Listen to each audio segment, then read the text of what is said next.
logiquement, plus je fais du sport, plus j'augmente ma dépense calorique. Donc du coup, plus j'augmente ma dépense calorique, plus je maigris. Ça vient de là l'idée et en théorie, ça marche complètement. En réalité, si ça veut dire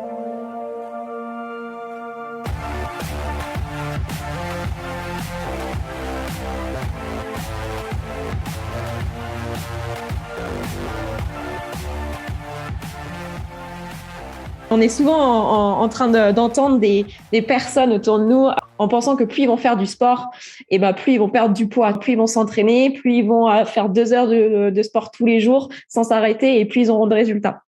Donc, est-ce que c'est un mythe ou une réalité? ah, c'est un peu entre les deux, on va dire. Parce que dans la tête des gens, tout le monde maintenant est quasiment au courant que pour perdre du poids, il faut soit manger moins, soit se dépenser plus.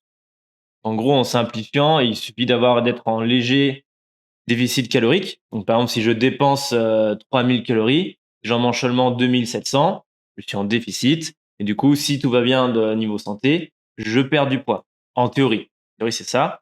Et en cas pratique, c'est aussi le cas pour la plupart du temps.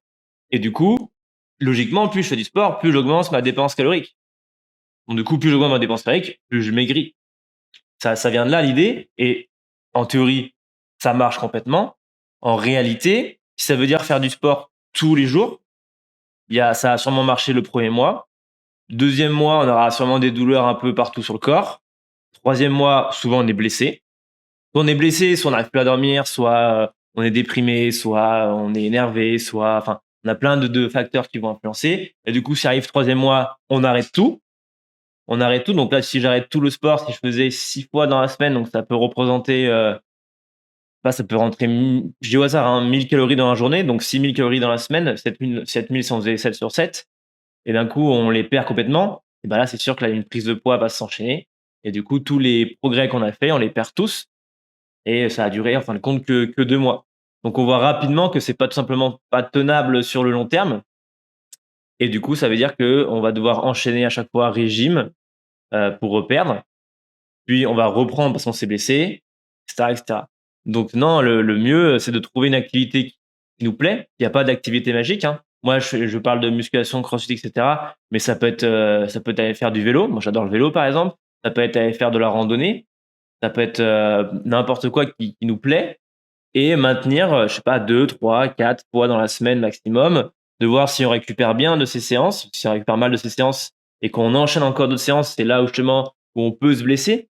Et si on se blesse, c'est forcément un arrêt. Et si on arrête, c'est forcément, si on ne change pas l'alimentation, c'est forcément une prise de poids qui va s'enchaîner. Du coup, perte de motivation, etc., etc. Et on vient vite s'en rendre compte que, après, on se dit vite que le sport n'est pas pour soi, alors qu'en fait, si, mais c'est juste que modérément. Et pas, les athlètes pro peuvent s'entraîner 6 fois semaine. C'est possible, hein. Il y en a qui le font.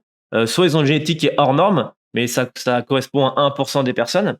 Et soit c'est leur métier. C'est-à-dire qu'ils mangent, ils dorment, ils s'entraînent, ils mangent, ils dorment, ils s'entraînent. Donc à partir du moment où on a un métier à côté, c'est plus possible. Même pour nous, coachs sportifs, on n'a pas le métier le plus dur du monde et c'est quand même impossible. Donc, enfin, hors génétique exceptionnelle,